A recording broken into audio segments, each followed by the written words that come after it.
نجومیوں کی بات سن کر ہڑبڑا اٹھا، پریشان ہو گیا کہ وہ بچہ جس سے اپنے آپ کو بچانے کے لیے میں نے بنی اسرائیل کے 12,000 بچوں کا قتل کیا، وہ بچہ پیدا ہو گیا۔ اس نے فوراً اپنے سپاہیوں کو بلایا اور ان سے پوچھنے لگا کہ بتاؤ، کیا تم نے بنی اسرائیل کے اندر ہر بچے کو خود قتل کیا ہے؟ سپاہی بولے کہ سب بچوں کو تو ہم نے ہی قتل کیا ہے، لیکن عمران کے بیٹے کو ہم نے خود قتل نہیں کیا، بلکہ ان کے بیٹے کو دائی نے قتل کیا اور ہم نے دائی کی بات پر اعتماد کر لیا۔ فرعون نے کہا فوراً ان کے گھر پہنچو اور جا کے دیکھو بچہ وہاں پر موجود ہے یا نہیں ہے۔ فرعون کے فوجی دوڑتے ہوئے حضرت موسیٰ علیہ السلام کے گھر پر پہنچے، فوراً گھر میں داخل ہوئے۔ موسیٰ علیہ السلام اپنی ہمشیرہ محترمہ کی گود میں تھے۔ آپ کی ہمشیرہ نے جب یہ سارا ماجرا دیکھا تو آپ کو فوراً تندور میں ڈال دیا۔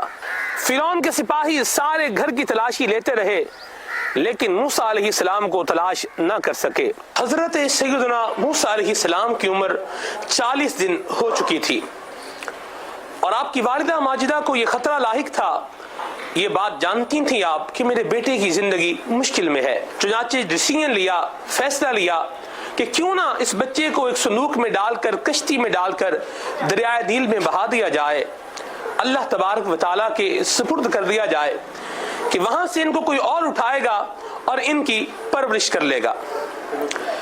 مدنی چینل کے ناظرین، گھر کے تمامی افراد نے مشورہ کیا کہ ہمارے محلے کے اندر ایک شخص ہے جس کا نام ہے سانوم، کارپینٹر ہے، اس سے بات کی جائے اور اس سے وڈ کا، لکڑی کا ایک چھوٹا سا باکس تیار کروا لیا جائے۔ سانوم سے یہ وعدہ لیا گیا کہ تم کسی شخص کو نہیں بتاؤ گے کہ تم سے یہ صندوق، یہ باکس لکڑی کا کیوں بنوایا جا رہا ہے، اور کسی سے تم یہ بات شیئر نہیں کرو گے، کسی کو یہ بات نہیں بتاؤ گے۔ فرعون نے اس بات کا اعلان کروا دیا تھا کہ جو بھی مجھے اس بچے کی خبر دے گا میں اس کو بہت ساری دولت دوں گا، سونا دوں گا، انعام دوں گا، اکرام دوں گا۔ اس سانوم بڑھئی کارپینٹر کے دل میں لالچ آ گیا، کیوں نہ میں جا کے فرعون کو بتاؤں اور بہت ساری دولت حاصل کرنے میں کامیاب ہو جاؤں۔ چنانچہ یہ فرعون کو بتانے کی نیت سے روانہ ہوا، قدم اٹھانے لگا۔ جو ہی موسیٰ علیہ السلام کے گھر سے باہر پہنچا، تخنوں تک زمین میں دھنس گیا اور ہاتف غیبی سے آواز آئی کہ اگر تو فرعون کو بتانے کے لیے جائے گا، اس ارادے کو نہیں چھوڑے گا تو تجھے زمین کے اندر دھنسا دیا جائے گا۔ فوراً توبہ کرنے لگا اور اپنے ارادے سے باز آ گیا، میں ایسا نہیں کروں گا۔ موسیٰ علیہ السلام کی والدہ ماجدہ سے کہنے لگا کہ مجھے اس پاکیزہ اور نیک بچے کی زیارت کروائیے کہ میں اس کی زیارت سے اپنی آنکھوں کو ٹھنڈا کروں۔ چنانچہ یہ موسیٰ علیہ السلام کے پاس آیا اور آ کر آپ کی زیارت سے اپنی آنکھوں کو ٹھنڈا کرنے لگا، اپنی آنکھیں موسیٰ علیہ السلام کے مبارک قدموں سے لگانے لگا، اور یہی وہ پہلا شخص تھا جو موسیٰ علیہ السلام پر ایمان لے کر آیا تھا۔ حضرت موسیٰ علیہ السلام اللہ تبارک تعالیٰ کی رحمت سے فرعون کے محل میں رہے، وہاں پرورش پاتے رہے، آپ کی زندگی کے دیگر کئی ادوار بھی گزرے، اور پھر ایک موقع وہ آیا کہ آپ فرعون کے دربار میں اللہ کے نبی بن کر موجود تھے۔ آپ نے فرعون کو اللہ تبارک و تعالیٰ کا پیغام دیا، فرعون نے اسے ماننے سے انکار کیا، بنی اسرائیل پر ظلم و جبر میں اضافہ کیا۔ چل دیے دنیا سے سب شاہ و گدا، چل دیے دنیا سے سب شاہ و گدا۔ فرعون کو موسیٰ علیہ السلام نے اللہ تعالیٰ کی نشانیاں دکھائیں، لیکن فرعون اور اس کے حواری ماننے سے انکاری رہے، بات نہیں مانی۔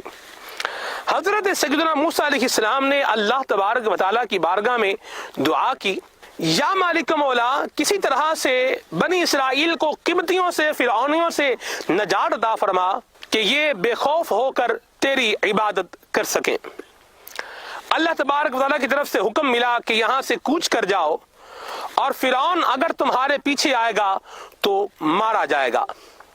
حضرت سیدنا ہارون علیہ السلام کی عمر مبارک 83 برس تھی اور حضرت سیدنا موسیٰ علیہ السلام کی عمر مبارک 80 برس تھی۔ عاشورہ کی شب تھی۔ موسیٰ علیہ السلام نے اپنی قوم بنی اسرائیل کے ساتھ وہاں سے کوچ کیا۔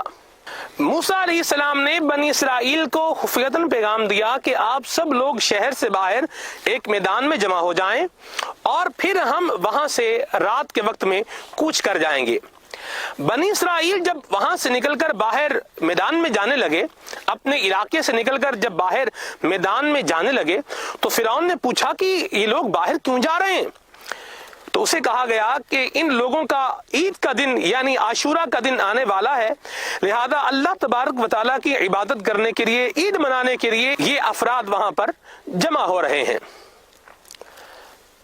رات کا وقت ہوا تو حضرت سیدنا موسیٰ علیہ السلام بنی اسرائیل کو لے کر وہاں سے روانہ ہوئے۔ بنی اسرائیل کی تعداد 6,70,000 تھی۔ موسیٰ علیہ السلام آگے تھے اور ہارون علیہ السلام پیچھے تھے۔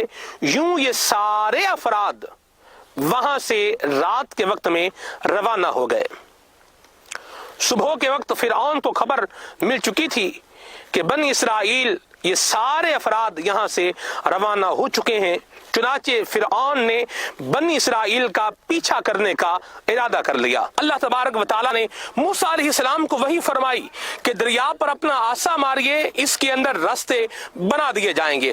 اللہ تبارک و تعالیٰ کے پیارے نبی حضرت سیدنا موسیٰ علیہ السلام نے دریا پر اپنا عصا مارا، ہوا چلی، اتنی تیز چلی کہ سمندر میں 12 راستے بن گئے۔ بنی اسرائیل یوں باتیں کرتے کرتے، گفتگو کرتے کرتے دریا کو پار کر گئے۔ فرعون بھی بحر کلزم کے کنارے پہنچ چکا تھا۔ اس کے وزیر نے اسے کہا کہ اس پانی کے اندر قدم مت رکھنا ورنہ تمہیں اپنی خدائی کا بھاؤ معلوم ہو جائے گا۔ لیکن یہ چونکہ تکبر کا شکار تھا، پہلے بھی موسیٰ علیہ السلام کا مبارک باکس جب اس کے باغ کے قریب پہنچا تھا تو وہاں پر بھی اس نے یہی کہا کہ یہ میرا ہی کمال ہے کہ وہ بچہ جس کو میں مارنا چاہتا ہوں آج میرے پاس آ چکا، اور یہاں پر بھی یہی کہہ رہا تھا کہ میرے اقبال کی وجہ سے، میرے دبدبے کی وجہ سے، میری ہیبت کی وجہ سے دریا راستہ دے چکا اور یہ راستہ خشک ہو چکا۔ اگر بنی اسرائیل مارے جاتے مجھے خدام کہاں سے ملتے؟ تو یہ سب کچھ تو میری وجہ سے ہوا ہے۔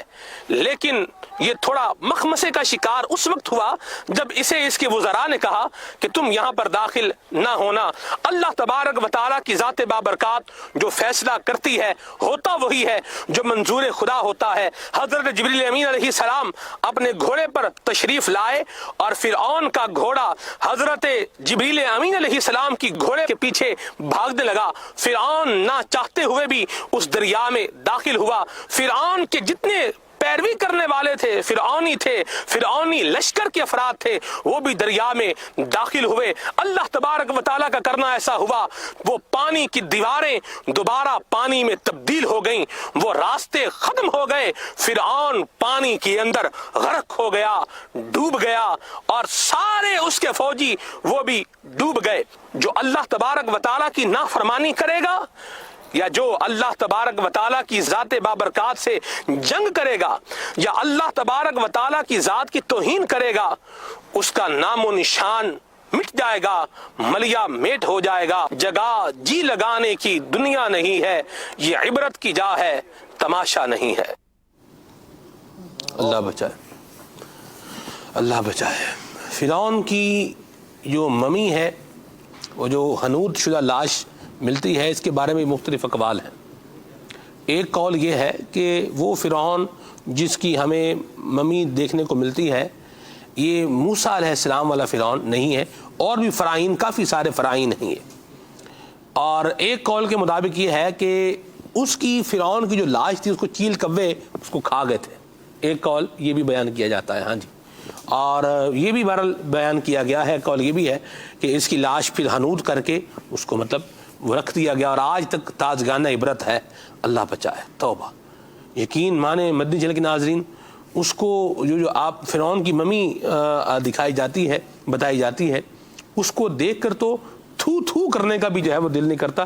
اتنی گھٹیا اور اتنی یوں سمجھے ذلیل حالت ہے. اللہ بچائے. اللہ ہمیں عاجزی اور انکساری عطا فرمائے اور حق سے تکبر کرنے کی اللہ ہمیں اس آفت سے بچائے. آمین بجاہ نبی الامین صلی اللہ علیہ وسلم. مدنی چل کے ناظرین